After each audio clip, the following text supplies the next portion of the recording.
Lumpia Shanghai is one of the most beloved and recognizable foods in Filipino cuisine. You'll find it everywhere, at family celebrations, holiday tables, birthday parties, and even as popular street food. These crispy little spring rolls are always the first thing to disappear because they're savory, crunchy, and craveable. There are many variations of lumpia across the Philippines. Different fillings, different sizes, even fresh versions that aren't fried. But Lumpia Shanghai is the classic party roll, seasoned ground pork wrapped tightly in a thin wrapper and fried until golden and crisp.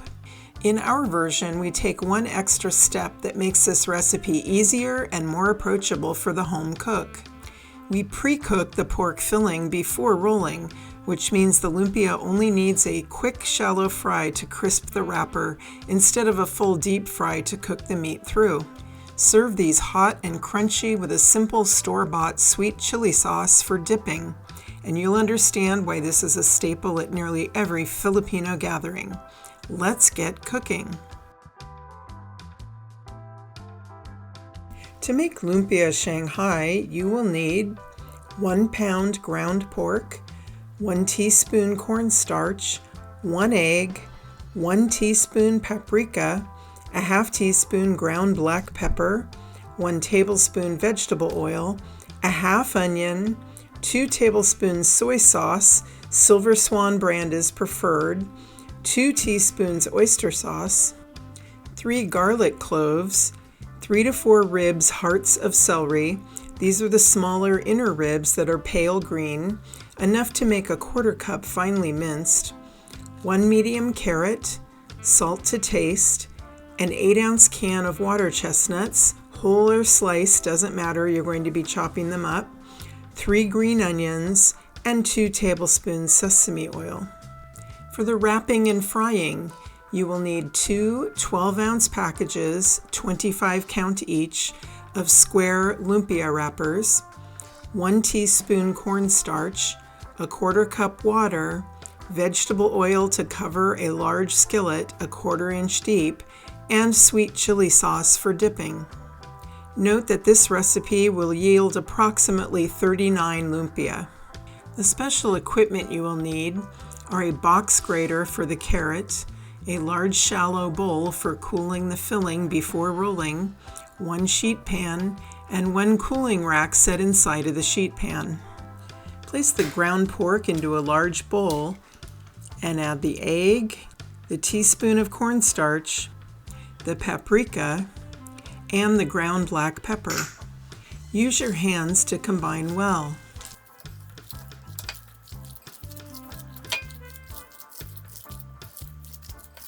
Set aside.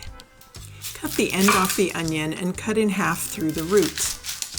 We only need 1/2, so save the other half for another use. Peel the onion half. Mince the onion by making some close together horizontal cuts and then some close together vertical cuts.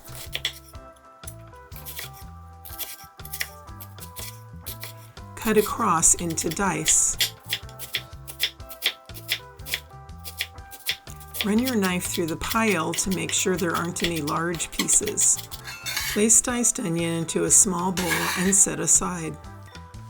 Peel and finely mince the garlic.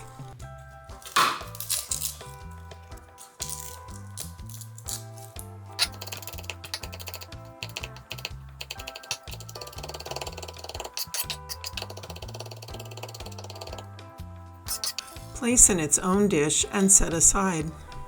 Finely mince the hearts of celery until you have a 1/4 cup.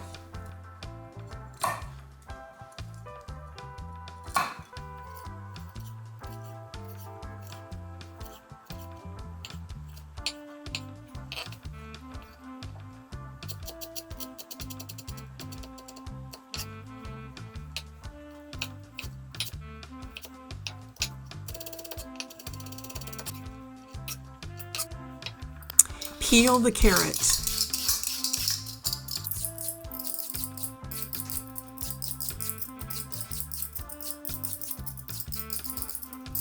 Grate the carrot on the large holes of a box grater.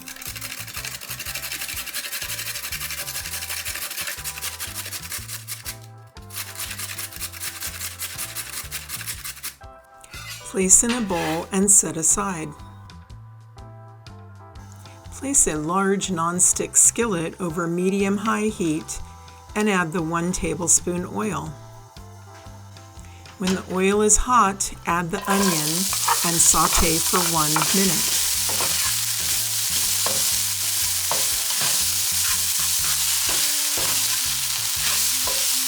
After 1 minute, add the ground pork mixture. Use a rigid spatula to break up the pork as it cooks.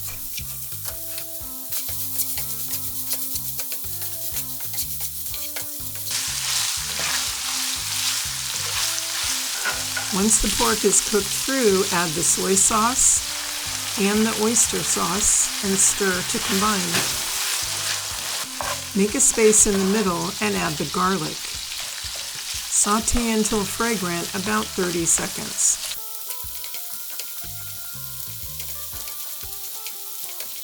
Mix garlic into the pork.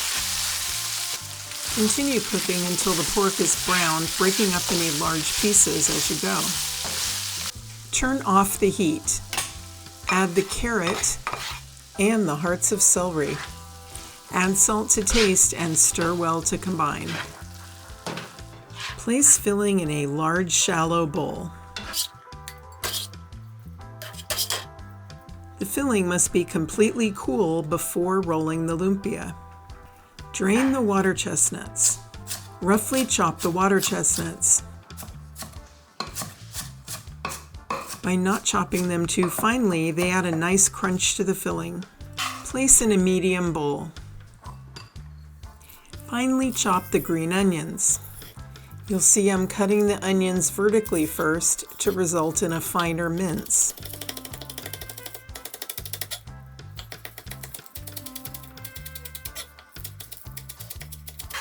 Add the minced green onions to the water chestnuts.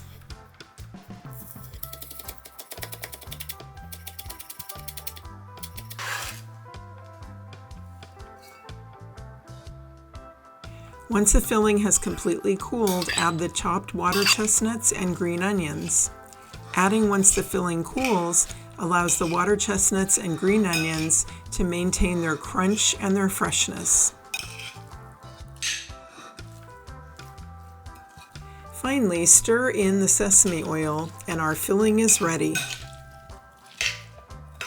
When ready to roll the lumpia, place the 1 teaspoon cornstarch in a small bowl. Add the 1/4 cup of water and stir together to create a slurry. This will be used to seal up each roll. Place the first wrapper on a smooth surface with one of the corners pointing toward you. I recommend using a slotted spoon for the filling so extra juice doesn't get into the wrapper. Place roughly 2 tablespoons of the filling in a line about 2 inches from the bottom of the wrapper. Spread the filling out horizontally in both directions. Leave at least 1 inch of clear border from the ends to the edge of the wrapper. Pull the corner closest to you up and over the filling, tucking tightly. Continue rolling tightly until you reach the midpoint of the wrapper. Now fold both corners up and over to meet in the middle. Continue rolling tightly, stopping about 1 inch short of the end of the wrapper. Now place 2 fingers in the cornstarch slurry. You will need to keep stirring it as you go. Dampen the end corner of the roll. Place the wet edge up against the wrapper to seal the roll.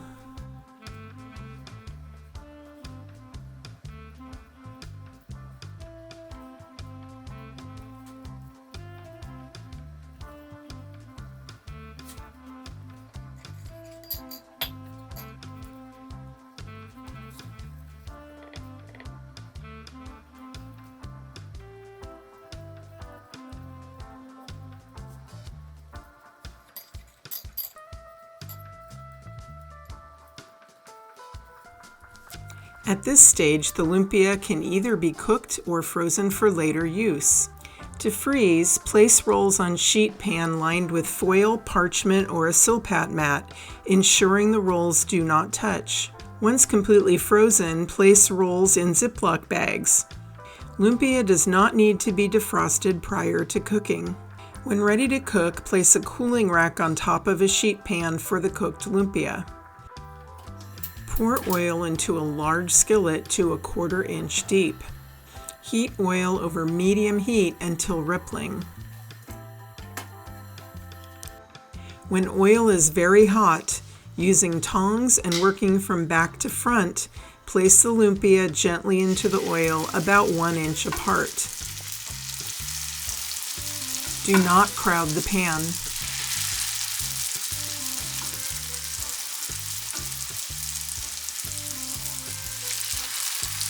Turn lumpia until all sides are golden brown.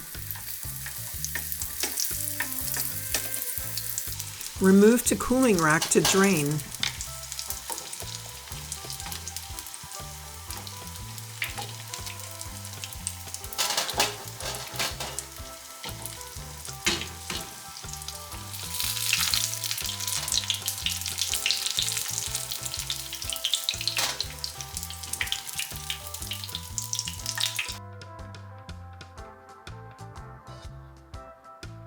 Serve hot with a sweet chili sauce for dipping.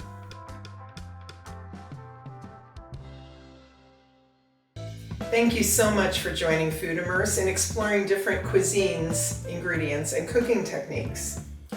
If you enjoyed this video, please hit like and subscribe so you don't miss a single delicious episode.